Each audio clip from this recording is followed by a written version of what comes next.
कुछ दिन पहले ही आपने ये न्यूज़ सुना होगा कि बांग्लादेश से वेस्ट बंगाल में आए इलीगल माइग्रेंट्स को क्लीन रिकॉर्ड के साथ फिर से बांग्लादेश वापस भेज दिया गया। ऐसा क्यों किया गया?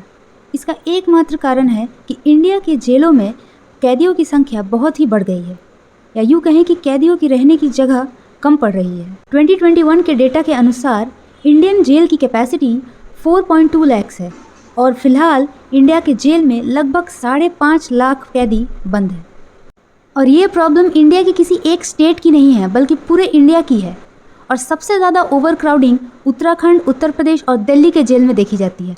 वहाँ 100 लोगों की रहने की जगह में 180 लोग रहते हैं, यानी कि वहाँ के जेल्स के ऑक्यूपेंसी रेट 180% है। इंडियन जेल्स के ओवरक्राउडिंग की सबसे बड़ी वजह है जुडिशियल पेंडेंसी, यानी कि इंडिया के कोर्ट्स में बहुत से केसेस पेंडिंग पड़े हैं।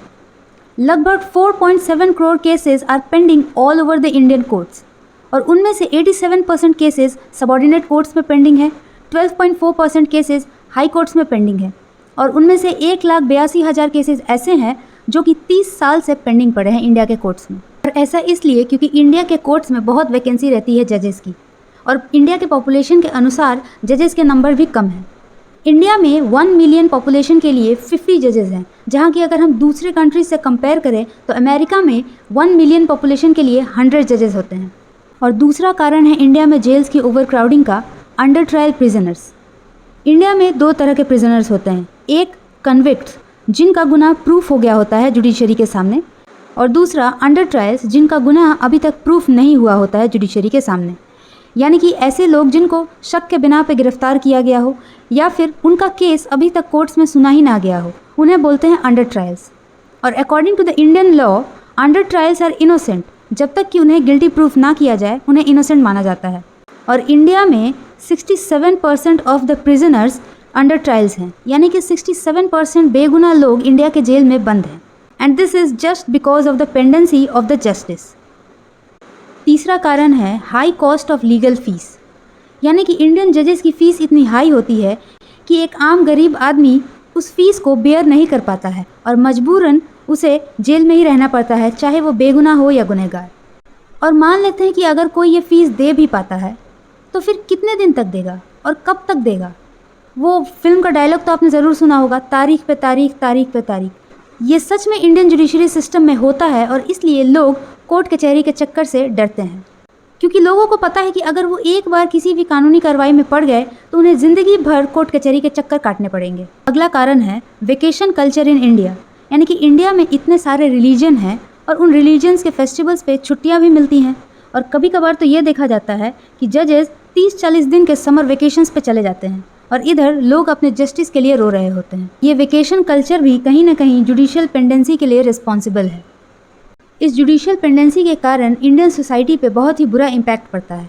लोगों का विश्वास उठ जाता है इंडियन जुडिशरी सिस्टम से, लोग उसकी रिस्पेक्ट करना भूल जाते हैं। लोग अपनी पूरी life earnings generation after generation एक केस के पीछे पड़े रहते हैं, फिर भी उन्हें जस्टिस नहीं मिलता।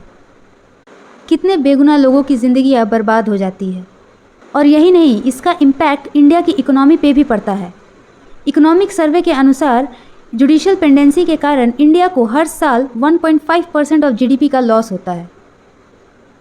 Judicial pendency is really a very major problem in India which must be solved as soon as possible. So let's discuss some steps to reduce this judicial pendency. First point is the modernization of courts, यानी कि हमारे पुराने courts को modernise करना चाहिए, उनके infrastructure को improve करना चाहिए, टेक्नोलॉजी में कोर्ट्स को इम्प्रूव होना चाहिए। दूसरा, एडहॉक जजेस को अपॉइंट करना चाहिए ताकि इंडिया में जजेस का स्ट्रेंथ बढ़ सके। Next point is the introduction of the all India judicial services, यानी कि ऑल इंडिया जुडिशियल सर्विसेज के लिए एक कॉमन एग्ज़ाम होना चाहिए जिसके द्वारा लॉयर्स अपॉइंट किए जा सके, क्योंकि अभी लोअर कोर्ट्स में लॉयर्स को स्टेट्स के द्वारा अपॉइंट किया जाता है और जिसमें कि बहुत सा करप्शन देखने को मिलता है। लोग अपने जान पहचान वाले को प्रेफर करते हैं और इससे लॉयर्स का स्ट्रेंथ खराब होता है। इसलिए ऑल ओवर द इंडिया एक कॉमन एग्ज़ाम कंडक्ट करवाना चाहिए जिससे high merit lawyers can be appointed.